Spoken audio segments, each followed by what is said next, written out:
Hey guys, I am John Carrick, and today we are looking at Conan the King number 41. Michael Dougherty and Don Krar continue this epic story, published every other month. I had to look it up because there's just too much packed in here to do monthly. This splash page is literally a work of art. You start up here, you follow the conversation down the stairs. This girl hates him and is trying to push him out of their wizard's cabal. This guy is the guy in charge. His name is Crassus, I believe. Crassus, like the Roman member of the triumvirate. The first triumvirate was Caesar, Pompey, and Crassus. Crassus was one of Rome's first Jews. I don't think he was Jewish, but he was the world's first slumlord. He rented out properties. He didn't sell them. And he rented out most of Rome. He was the richest man in Rome. And Caesar and Pompey were the two most powerful, influential people in Rome. It would be sort of like if the Rothschilds hooked up with Elon Musk and Donald Trump, which is almost what we've got right now. So anyhow, this is Rufio, Conan's jester, who is being whipped. Now there are two cities that they are attacking, Cordova and Corinthia. Corinthia is another place. Cordova is the city that they are in. And there is also a Zingarian fleet of ships that they are about to burn to the waterline that Conan needs. And they are also about to burn the city of Corinthia as they make their escape. These wizards right here, this Evil Lyn character from, you know what? I'm going to find a solution for this right now. Here we go. How's that? That doesn't really work, does it? Maybe we'll just abuse this comic for a moment. Much better. These thick books, they don't like to open up. A lot of pages. And a lot of stuff happens in this one. This is, again, a lot of words. Don Krar is still word heavy, but you don't need to read the dialogue to follow what's happening. It's not completely obvious. The dialogue is good, but it's not Roy Thomas. Roy Thomas is simpler. Although, here's the other thing. You need all this exposition because there is a lot going on. And if you don't do all this exposition, it will be very difficult for the audience to keep up. So this comic book, you really got to read. You can't just look. And they're going to, this is actually pretty interesting, right? They're going to kill Rufio. They're like, all right, he's not going to tell us. Just kill him, get it over with. And the torturer's like, I will, but let me get a little bit more out of him. Let me see if I can get a little bit more out of him. They're like, you're just wasting time. We got to get to the boats. That is Khan watching them leave. I didn't even notice him earlier, but that's him. And here this guy's about to kill him. And Khan leaps from the balcony and kills the executioner. And the executioner says, Prince Khan, don't kill me. I was only doing what I was told. That's way too much. That's a line that's way too much. It should just be, oh no, or shit, or Crom. You know, that's all they need. Or Mitra, or Ishtar, or by Aralu, which is, you know, by hell. They say Aralu a lot in here. They never say hell. And so Mickey Mouse and Oreo. Here we get Conan and Palantides, and they are talking about invading the city. They're waiting for some prince. They know Prince Khan is in there rescuing Rufio, and they're waiting for someone to give the sign. There's some guys inside who are going to open the gates. And if they don't open them soon, Conan is going to engage the battering ram, but that means that they may be killed, so etc., etc. They're basically biding time. Here, Prince Khan is carrying Rufio out of the palace. And these guys, these are soldiers, but they're his soldiers. And they, challenge him, hey, who goes there? And it's me, Prince Khan. They're like, we're waiting for you. We got to get the gate open, etc., etc. So these are his guys, red and blue, heroes' colors. The magnetic poles, black and white are the colors of magic, but red and blue are the colors of engineering. Positive and negative. Well, positive and negative are black and white in electricity. Red and blue are just hot wires. So anyhow, they're secondary hot wires. They fire the arrow, the flaming arrow, and it misses. It doesn't make it over the main gate, and they have to go down there, attack these guards, and fire it again to signal Conan. That's a whole lot for 2 pages that it felt like was kind of unnecessary, if you know what I mean. Oh, and these are Amazons. They kill 2 girls. There's these 2 girl sentries, and they murder them anyhow. They're like, well, Amazons are badasses. If they're going to fight, they're going to die. So, yeah. Conan sees the arrow, and they know it's time to attack. The gates will be open when they get there, so they charge down the hill. Meanwhile, this is Pallantides and his men, and Trocero. That's Trocero. That's his name right there. I can read that. Oh my God. Robotech. Look at this art. That is sick. For the 80s, those gradients. Man. This is all flat. I was listening to Shelby Robertson talk about how they bought Digital Chameleon just to get the workflow of a certain individual who then quit. Marvel, I think, bought Digital Chameleon, and it destroyed Malibu or Extreme Studios or something like that. Or maybe not Digital Chameleon, maybe some other company. I don't know. I think I'm remembering Digital Chameleon from the book we were just looking at, 100 Bullets. So it probably wasn't them. It was probably Malibu or Extreme that got sold or bought over the coloring process. Shelby Robertson was talking about it. He is an amazing artist and worked forever at Extreme. I was watching Art T. Bear too. You guys should check out his channel. Anyhow, back to the story at hand. These are the wizards getting down to the boats, and they're going to burn the rest of the fleet. But Khan and the other soldiers are there to stop them. And now here we get, then to Aralo with you. And, you know, that sort of thing. Slaughter the dogs.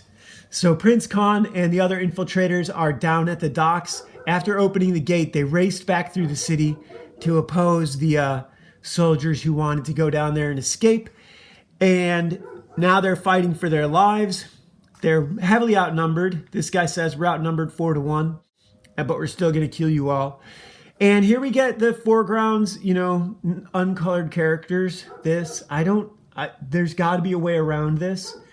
It feels awful for the illustrator. Anyhow, Khan is that's Rufio up there who hurls a dagger at some guy and kills him, gets him in the back, and he protects Prince Khan. Meanwhile, Trocero has arrived with his cavalry in the nick of time and drives the enemy from rescues Khan from nearly being killed, drives the enemy from the dock. Now we switch gears to the evil wizard out in his own ship. He's not with the other 2. I don't know where they've gone. They took a different ship, but this is so the leopard guy is Xantus. This is Liana. That's Crassus. Whoa. And this is Xandar. So those are all those guys' names. Xantos with an X. I can never remember X names. And Robert E. Howard has a lot of them growing up in Texas and being so close to the Aztecs and all that sort of stuff. So this is Xantos, the reptilian who's been injecting snake venom into his blood for power. And Conan arrives with Trocero. They're looking at the boats. They're overlooking the kingdom. They have liberated the city of Cordova and the nation state of Corinthia, I guess. But they're going in. Khan says we have to go in and greet the king. And they're debating whether or not Conan is going to annex this kingdom of Zingaria, this city of Corinthia.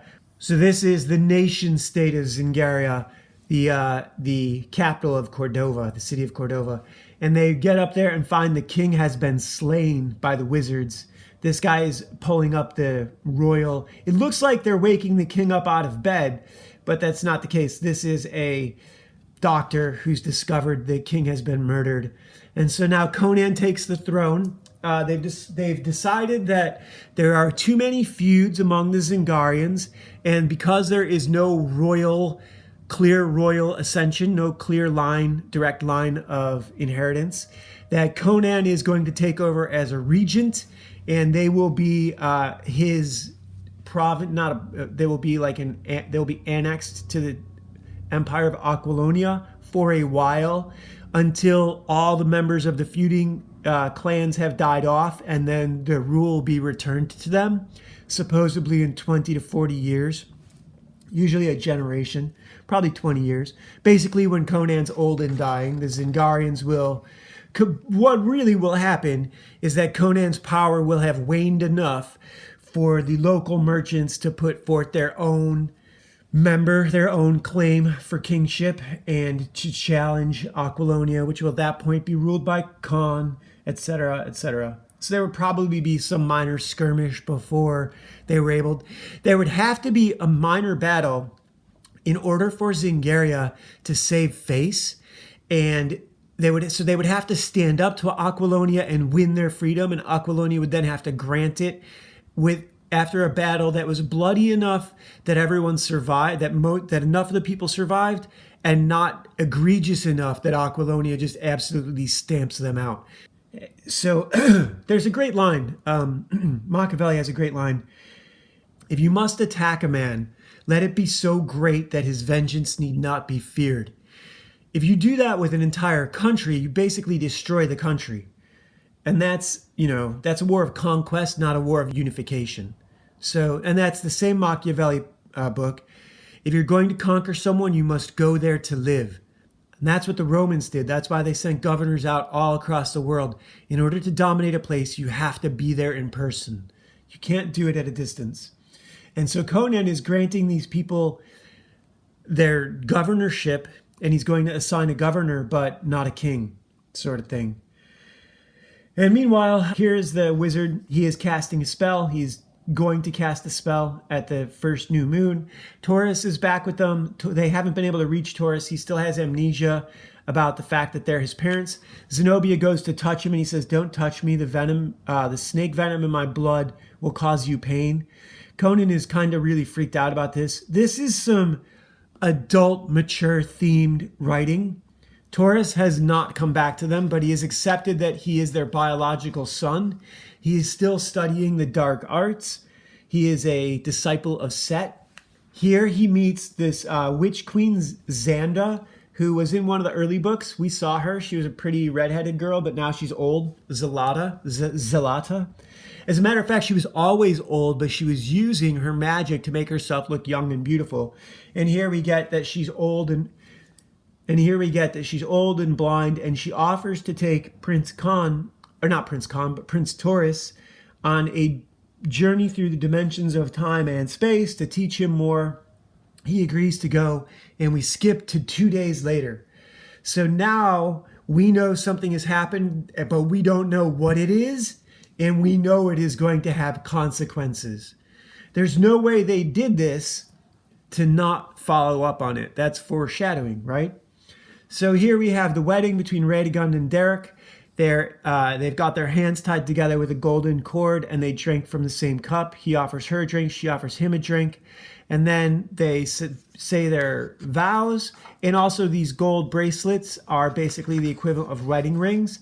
And then they cut the cord, and now they're husband and wife. And now the Aesir, basically Conan has an Aesir son-in-law, and Khan has an Aesir brother-in-law. So this is bringing Conan's Snowhawk tribe into the legendary, mythical Norse Aesir tribe, of which Odin is the Allfather, and the Valkyrie harvest the greatest warriors throughout time for Ragnarok, to train in battle in Ragnarok. Here we get Taurus, who is looking back at Zelata, and she's warned him that the wizard will try and kill Conan, and here Taurus is warning Conan of the same, but that he will do whatever he can to stop him. You have to be careful. And they're drawing up their battle plans and how to establish the government and whatnot, and Zenobia is still panicked about Taurus. Meanwhile, out on the sea, this is a few days later, it is the new moon. The new moon is rising, and so now it is time for Xanatos to launch his magical attack at Conan. And Conan says, "Oh my God, where's this storm coming from? What's going on?" And she's like, "I feel something. This magic." And Conan is struck by the magical power.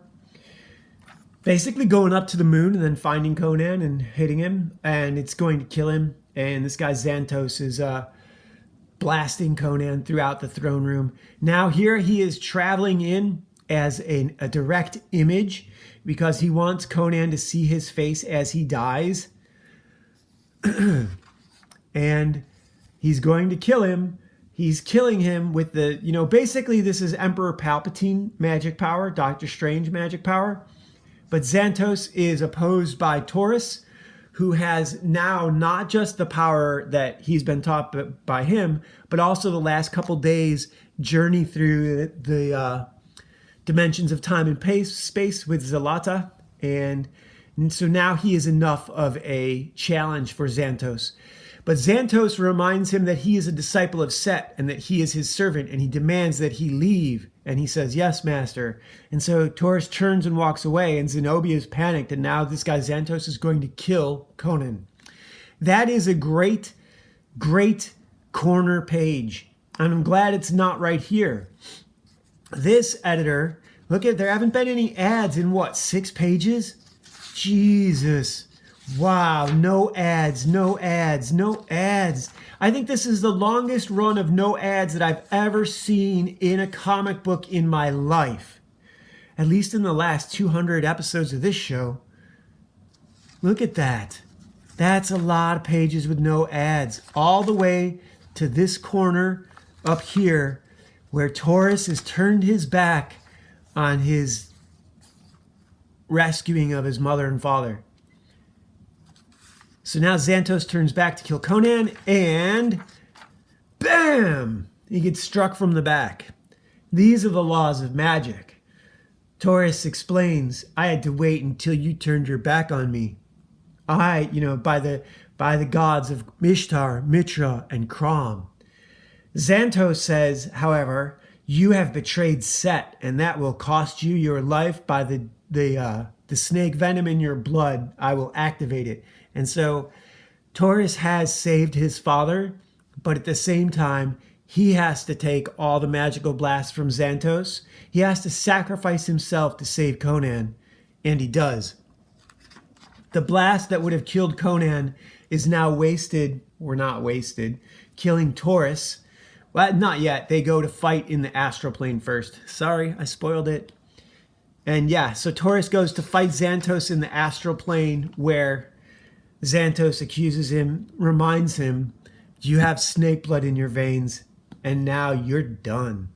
But Conan and Zenobia are safe. So Taurus, he does get to see the sunrise. As soon as the sun rises, he knows that he's beaten Xanthos, and Xanthos can't kill his father. So we do get this page. I really spoiled this, didn't I? But now we get Conan and Zenobia, and Taurus is really dead. And they take him out to a pyre alone and burn his body, and they don't show it. But it really happened. And Conan, Zenobia is crushed. Conan says, "We'll try and have another child." This is hardcore. And you know what? The Wrath of Krom was hardcore too. So here we get, this is the end. The next few pages are all ending pages. This is Conan with his soldiers onto Argos. They did the funeral pyre in private. Here we get that Silver Surfer ad again. Conquest or death. I wish these guys were colored. Can't have everything. And here we get Zenobia. Radagon tells Zenobia she's pregnant with Derek's child, and Zenobia confirms that she's pregnant too with Conan's next child. So something of a semi-happy ending. And here we get Conan swearing to revenge the death of his son against that wizard.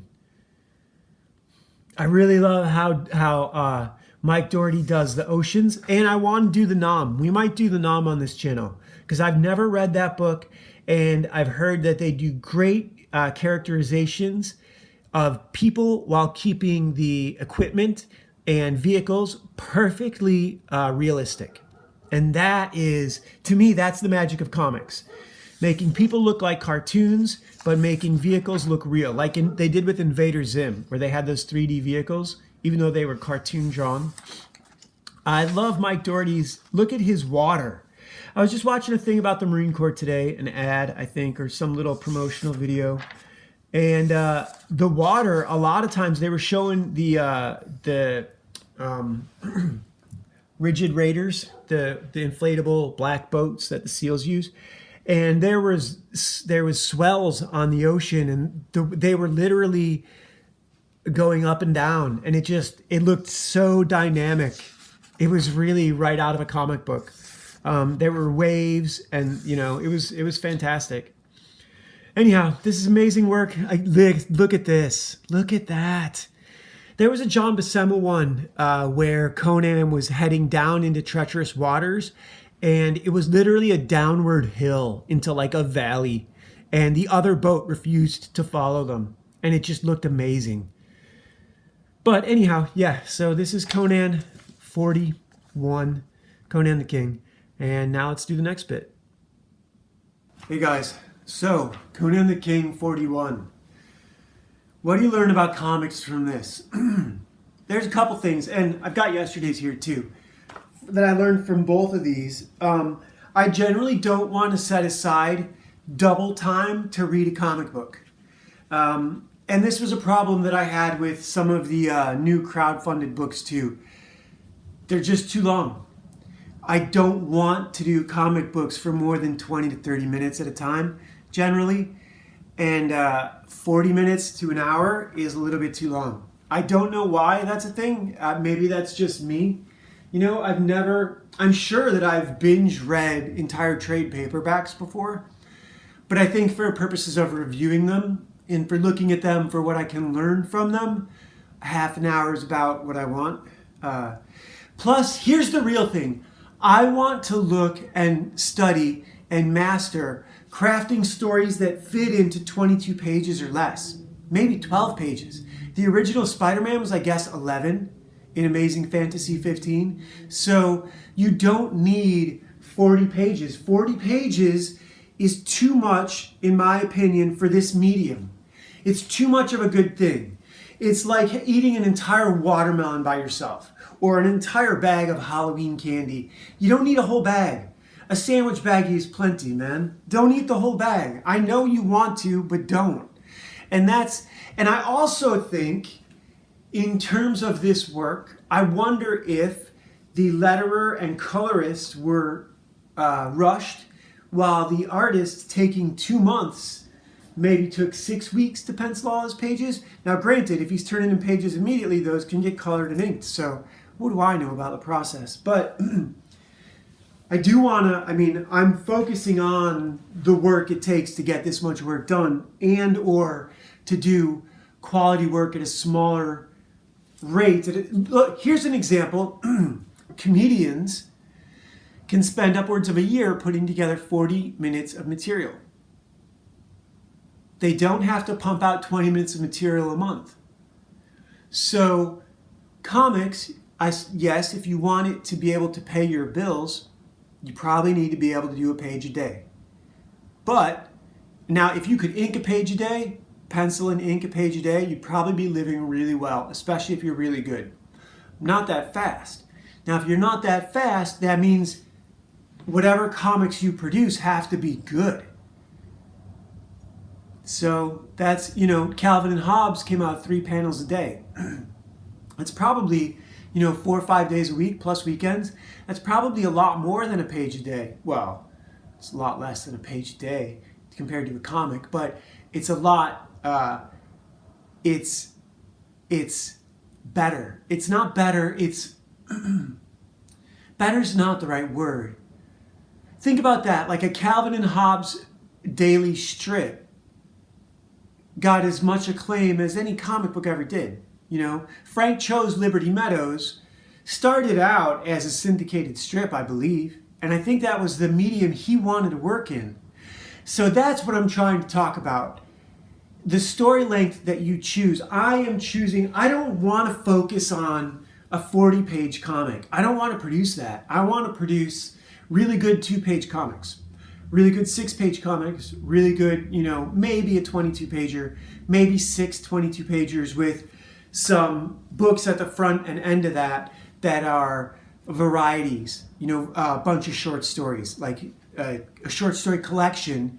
And then that's what I want to do, really. Short story collection, 3 issues, about 22 pages with a bunch of different size stories in there. And then 6 issues of a full 22-page issue that is one complete epic, and then another 3 issues to close it out. If I can get that done in 10 years, along with making video games and having a full-time job and only having one eye, something to do. Oh, today's conflicted card, 7 of Diamonds.